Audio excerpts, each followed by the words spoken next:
In August of 1945, the greatest industrial machine in human history came to a screeching halt. Across Europe, the Pacific, and the United States, shipyards stopped welding, assembly lines went silent, and millions of service members waited for transport home. But behind the returning troops lay a physical mountain that no one had planned for. The United States military had accumulated vast mountains of equipment to fight a global war. Among them sat roughly 600,000 small four-wheel drive quarter-ton trucks. To the men who drove them, they were simply known as jeeps. They had crossed muddy rivers, hauled ammunition under artillery fire, and served as frontline ambulances. Now the war was over, and the military had 600,000 of them with nowhere to go. Bringing them all back home was logistically impossible and economically disastrous. Leaving them behind risked creating a sprawling environmental and political mess.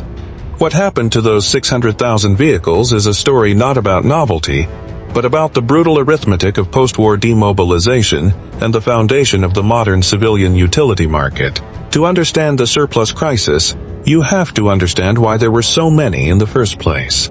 The quarter-ton truck was born out of an urgent 1940 War Department request for a lightweight, rugged reconnaissance vehicle.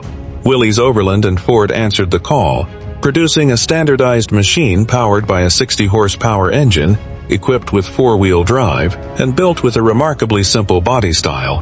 By 1945, production had reached staggering levels. Willys and Ford had manufactured nearly 650,000 Jeeps.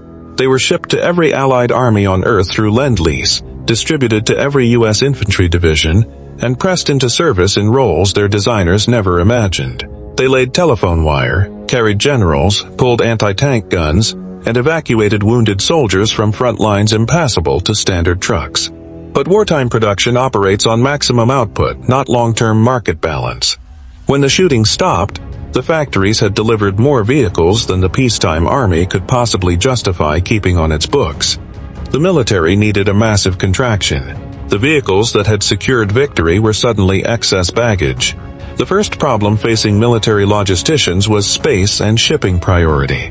Millions of American soldiers were stationed overseas, desperate to catch the first available transport ship back to the United States.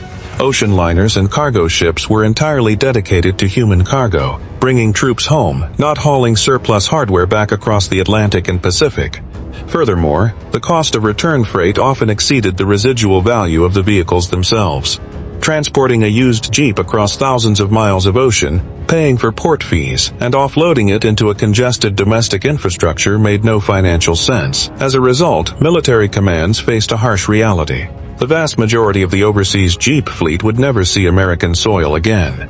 In places like the Philippines, Guam, and various bases across Europe, huge holding yards were established. Thousands upon thousands of green vehicles sat bumper to bumper in open fields, exposed to the elements, awaiting an administrative decision that would determine their fate. Back in the United States, the vehicles that did make it back or remained in domestic depots fell under the purview of the Surplus Property Act of 1944. Congress enacted this legislation to manage the orderly liquidation of billions of dollars of government property without destabilizing the peacetime economy. This created a delicate political tightrope. If the government dumped hundreds of thousands of cheap Jeeps onto the American market all at once, civilian automotive manufacturers would be unable to sell new cars. Companies like Willys Overland were desperately trying to convert their factories back to civilian production, designing consumer-oriented vehicles like the civilian Jeep, or CJ2A. If a farmer could buy a war-surplus military Jeep for a fraction of the cost of a new one, the domestic auto industry could face a severe slump. At the same time, returning veterans and agricultural lobbies demanded access to cheap, reliable machinery to get back to work. The government had to balance the protection of industrial recovery against the immediate economic needs of citizens.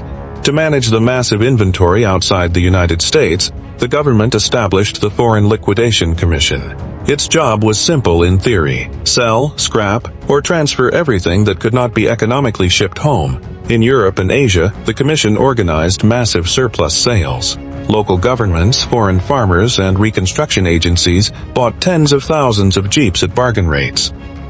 In many war-torn nations, these surplus vehicles became the backbone of restarting civil infrastructure. They delivered mail, cleared rubble, hauled agricultural produce, and served as improvised buses on destroyed roads. However, selling or shipping everything was impossible. In some remote Pacific islands, the sheer cost of sorting and transporting equipment led to controversial decisions. Entire depots of vehicles, parts, and machinery were systematically parked, drained of fluids, and abandoned or pushed into ravines because the logistics of recovery cost more than the scrap value. These scenes became potent symbols of wartime waste, contrasting sharply with the austerity experienced by civilians back home. For the Jeeps that did re-enter civilian life in the United States, a profound transformation took place. Stripped of their military olive drab and often repainted in bright agricultural red or yellow, surplus Jeeps found a second career in America's heartland. Farmers discovered that a four-wheel drive vehicle with a power takeoff unit could replace a small tractor, pull plows, run buzzsaws, and navigate muddy fields that stopped standard trucks. Logging companies used them to haul equipment into dense forests. Rural fire departments converted them into fast-response brush units. Willys Overland leaned into this transition. By marketing the civilian CJ series alongside the memory of the military vehicle, the company positioned the Jeep not as an instrument of war, but as an indispensable tool of post-war productivity. The surplus market did not destroy the brand. It ingrained the vehicle's reputation for utility into the global consciousness. Within a decade, the vast majority of those 600,000 surplus wartime Jeeps had been worked to exhaustion, broken down for spare parts, or melted down in scrapyards. They were built for a specific, brutal conflict, and their mechanical lifespan was measured in harsh operational hours, not decades of careful retirement. Yet, their dispersal reshaped the post-war world. They established a global infrastructure for four-wheeled drive utility vehicles, laying the groundwork for everything from agricultural modernization in developing nations to the global recreational off-road market. The 600,000 surplus Jeeps of World War II proved that winning a war is only the first phase of industrial conflict. Managing the immense economic hangover of victory required as much administrative machinery, logistical compromise, and systemic planning as the war itself.